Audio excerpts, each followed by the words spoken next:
Good morning, lovies. It is 4th of July. It's been a long time since I have come on to talk. Get away. Get out of here, kid. My daughter. Um, to talk about anything. But I'm finally ready to share my journey. It's going to be a rather long video. And this is really specifically towards complications that can happen due to gastric bypass. So I finally go back to work tomorrow. I never thought I would say I'm excited to go back to work, get back to normal life. I am a little more than 3 months out. Almost 4 months out. I had my gastric bypass March 21st, I'm sorry. Did very well. I was on here doing videos. I had gotten to the second stage of eating, which is, for those of you that don't know, the second phase is soft foods and still doing liquids and lots of protein, but soft foods. And about week 3, I noticed that I was having difficulty keeping food down. I thought that it was just, my body adjusting to having, starting back with soft solids, anything, eggs, everything. I could not keep it down. But then I became alarmed when I was with a couple of friends, and every 2 seconds, anything I put in, it just came up. The next day, liquids, even water, my saliva was coming back up. So I went to the hospital, and they said it was signs of dehydration.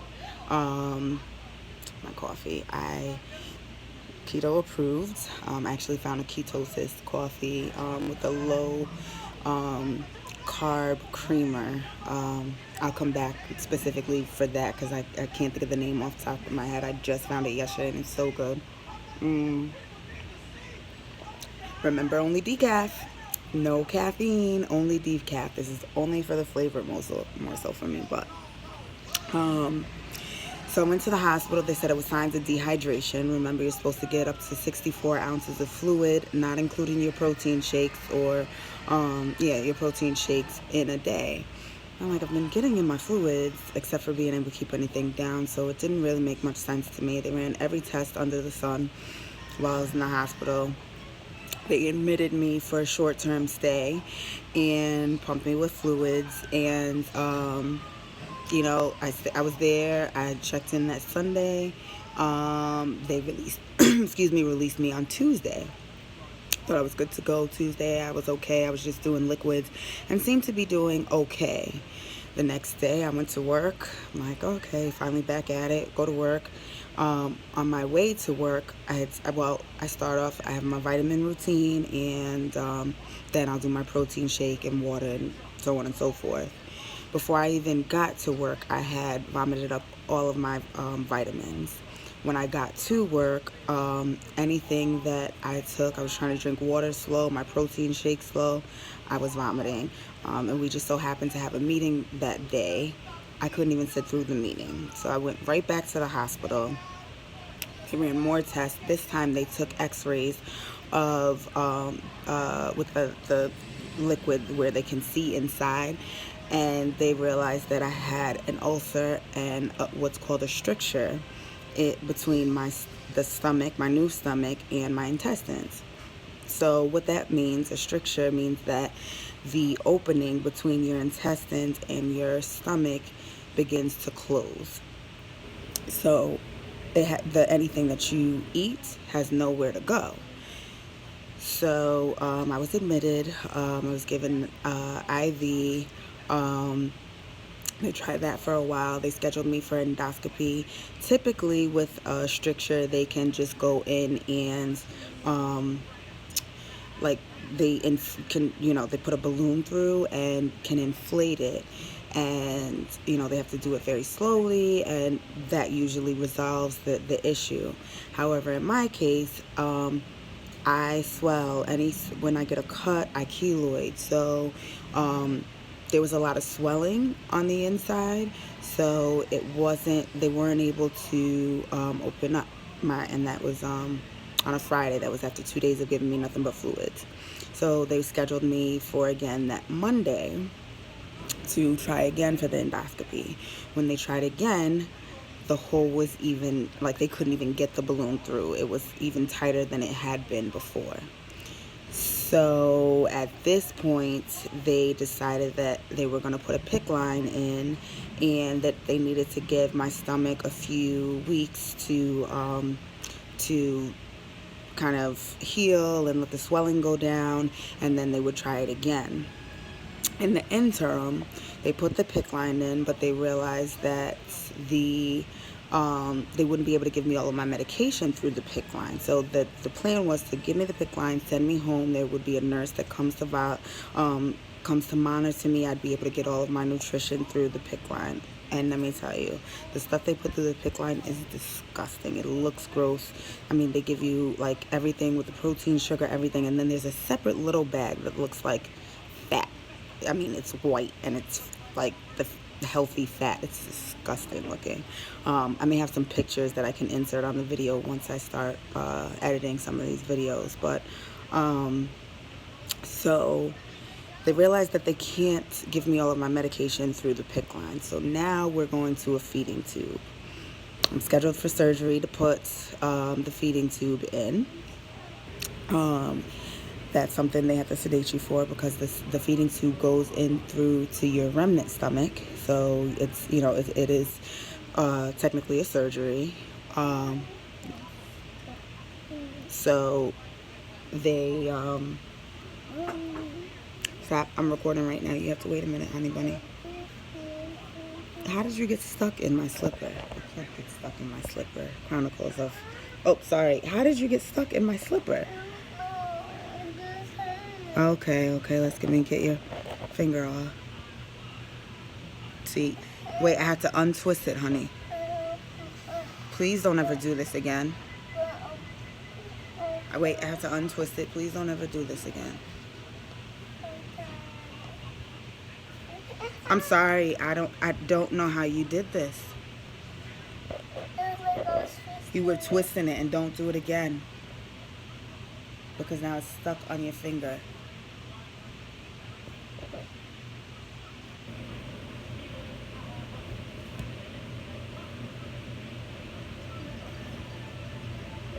Wait, don't move.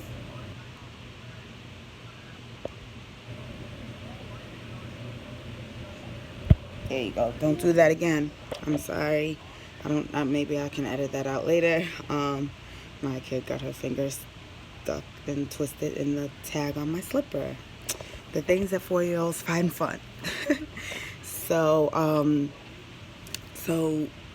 they scheduled me for surgery to insert the feeding tube, and we thought all was well. They were feeding me through the feeding tube. That evening, I noticed some of the fluid was coming out of the tube, and they said, oh, that's normal. Sometimes there's a little bit of leakage. I'm like, okay, didn't seem normal to me, but I said, okay. And then a few hours later, all of a sudden, I just had this awful, it seemed like a panic attack, but it was like I couldn't breathe. I couldn't do anything. I don't know, I froze. I couldn't breathe. It was like something coming over me that I can't even explain. All the nurses come rushing in. They're giving me oxygen. They're taking my temperature. They're taking my blood pressure, my pulse. My pulse was like 138. My oxygen was in the 70s. My temperature was between 103 and 104. My blood pressure was through the roof. It was like 170 something. They rushed and took all types of like blood and tests and everything, and they gave me something, so they gave me oxygen, gave me everything to to kind of calm down. But what we had found, they had they had to do everything in my room as far as looking at the feeding tube and trying to, because now it's leaking even more. But what they had found was the feeding tube had embedded itself into my abdomen, and I became septic within 24 hours. An infection had developed, and I became septic. So instead of going home, I was there for 2 weeks. They had to run nothing but antibiotics with me. They had to find out what the particular strain of bacteria was, if it was caused from the PICC line or from the complication with the feeding tube, and work with the CDC, yes, Center for Disease Control.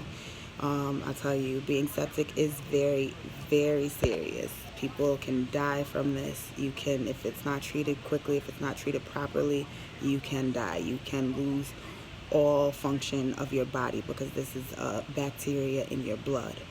So they scheduled me the next morning for another surgery to remove that feeding tube and insert another feeding tube properly, and then scheduled me to have the PICC line removed. The PICC line it's like it's like an IV, but it's a very sophisticated IV where they have to do an ultrasound and numb your entire arm. It comes in through your arm. You may be able to see the scarring from where they went in. So it comes up through the arm, in through here, and comes close to the heart. They try to get it as close to the heart as possible so that it can get you can get all of the nutrients. So that was 2 surgeries within a matter of 2 days. The antibiotics really zap you, so I was really reliant on the nurses to help me with everything, from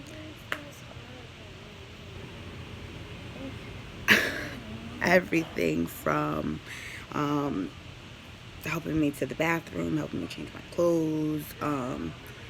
It is just something that I don't wish, on anyone.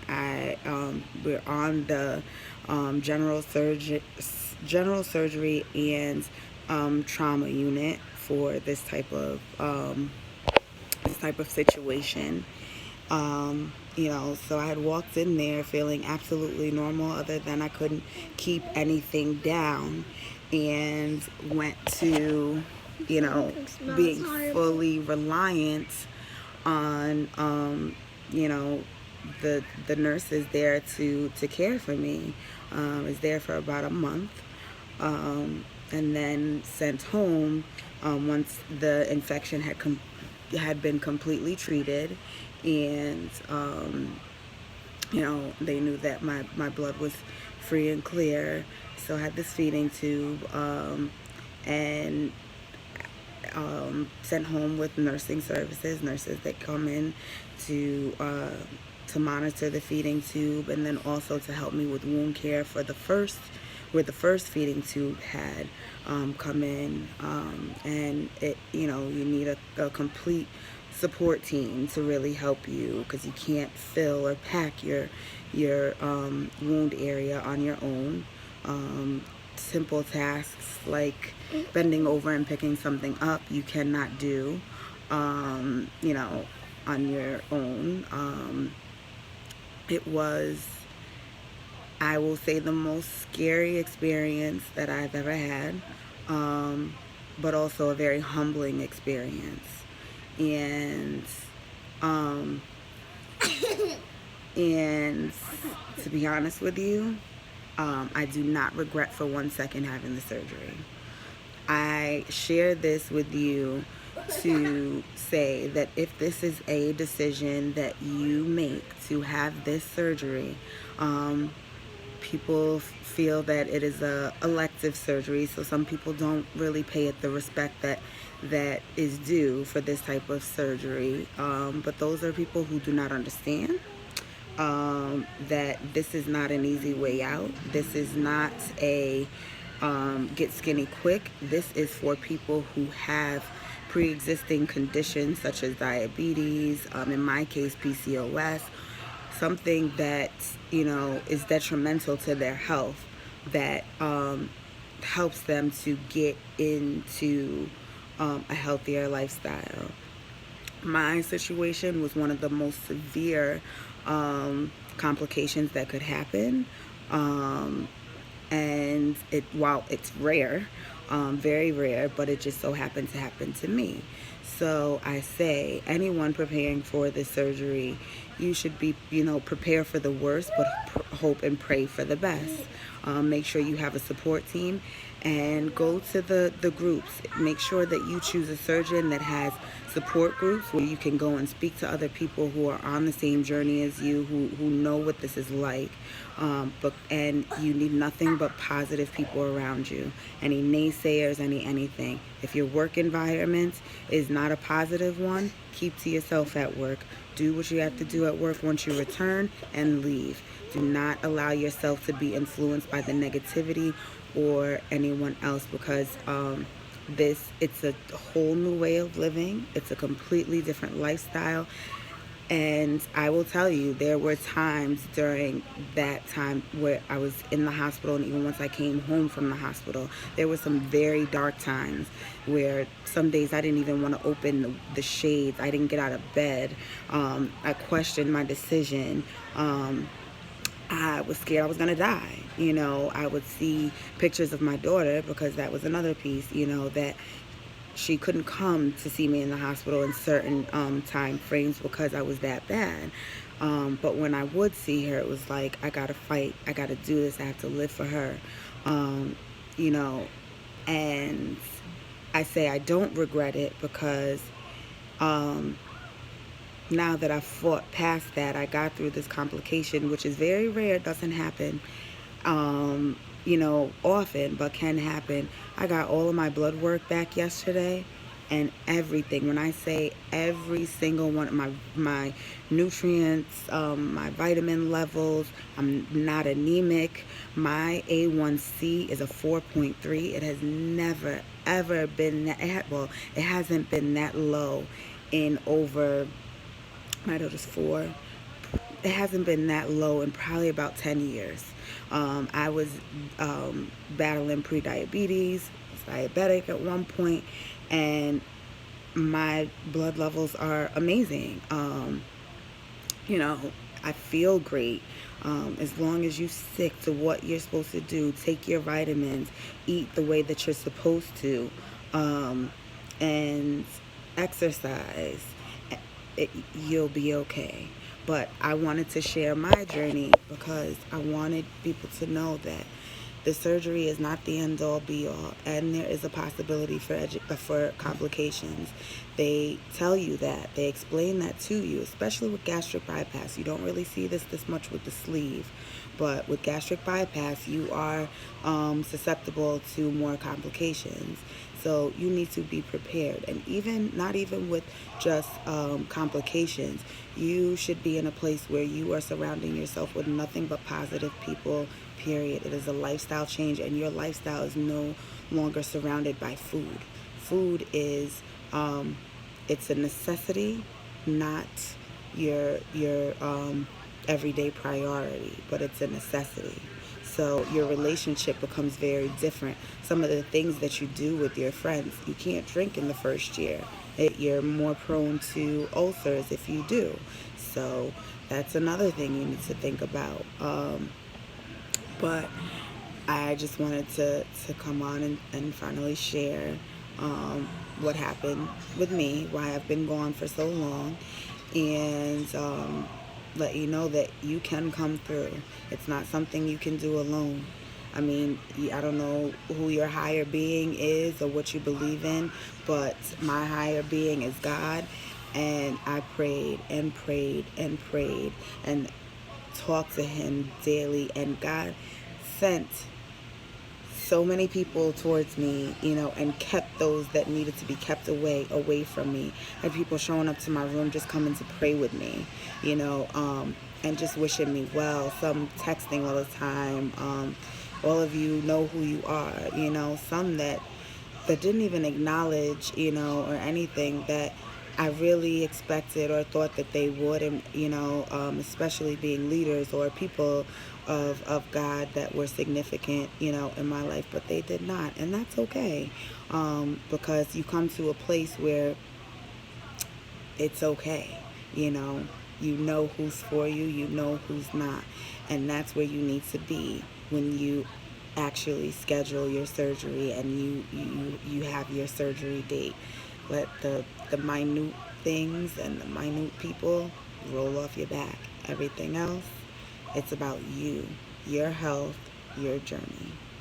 So with that said, I am back and ready to start showing you what my daily life looks like again. And I hope that this encourages someone. I hope that you take something from this. And much love, peace, and blessings. Have a good day, everybody.